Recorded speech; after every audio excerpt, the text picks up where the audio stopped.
பெரிய கம்பெனியோட சிஇஓக்கு ஒரு பர்சனல் அசிஸ்டன்ட் இருக்காரு. அவர் திடீர்னு இறந்து போயிடுறாரு.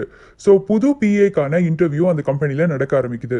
பல பேர் பல இடங்கள்ல இருந்து வந்து அந்த இன்டர்வியூ அட்டன் பண்றாங்க. ஆனால் மல்டிபிள் ஸ்கிரீனிங்ஸ்க்கு அப்புறம் ஒரே ஒருத்தன் மட்டும் ஃபைனல் லெவலுக்கு செலக்ட் ஆகிறான்.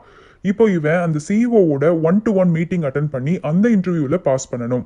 அந்த இன்டர்வியூல அந்த சிஇஓ அவன்கிட்ட ஒரே ஒரு கேள்வி தான் கேட்குறாரு. இன்னும் 10 வருஷத்துல நீ என்னவா ஆகணும்னு சொல்லிட்டு.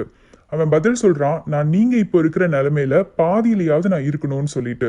அப்போ அவர் அவன்கிட்ட கேட்குறாரு, என்னை பத்தி உனக்கு என்ன தெரியும்னு சொல்லி. அவன் விக்கிபீடியால படிச்சதையும் அந்த கம்பெனி வெப்சைட்ல படிச்சதையும் சேர்த்து அவர்கிட்ட ஒப்பிக்கிறான். அவர் நக்கலா சிரிச்சுட்டு, சரி வா நான் உன்னை என் வீட்டுக்கு கூட்டிட்டு போறேன்னு சொல்லி அவரோட வீட்டுக்கு கூட்டிட்டு போறாரு. அங்க போய் பார்த்தா அந்த வீடு பயங்கர பிரம்மாண்டமா இருக்கு. அவனால இமைக்கவே முடியல கண்ணை.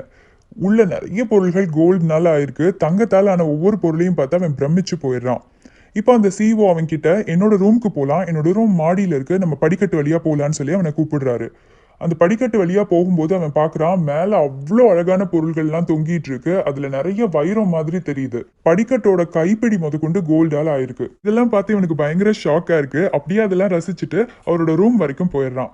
அப்போ அவர் அவனை பார்த்து கேட்குறாரு, உனக்கு ஏதாவது என்கிட்ட கேட்க வேண்டிய கேள்வி இருக்கான்னு சொல்லிட்டு. அவன் அவரை பார்த்துட்டு சொல்றான், இவ்வளோ காசு நீங்க எப்படி சம்பாதிச்சீங்க, இந்த அளவு சம்பாதிக்கணும்னா எவ்வளோ திறமையா பிசினஸ் பண்ணணும் அப்படின்னு சொல்லிட்டு.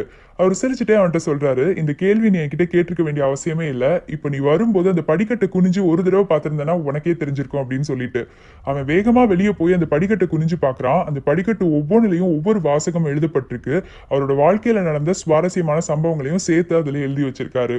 இப்படிதான் நம்மளும் யாராவது ஒருத்தர் சக்சஸ்ஃபுல்லா வந்துட்டாங்கன்னா அவங்களோட வீடு, கார், சொத்துன்னு பாக்குறோமே ஒழிய அவங்க கடந்து வந்த அந்த பாதையை, படிக்கட்டுகளை பாக்குறதே இல்லை. இனிமேலாவது அட்லீஸ்ட் நம்ம அதை பார்க்க ட்ரை பண்ணுவோம்னு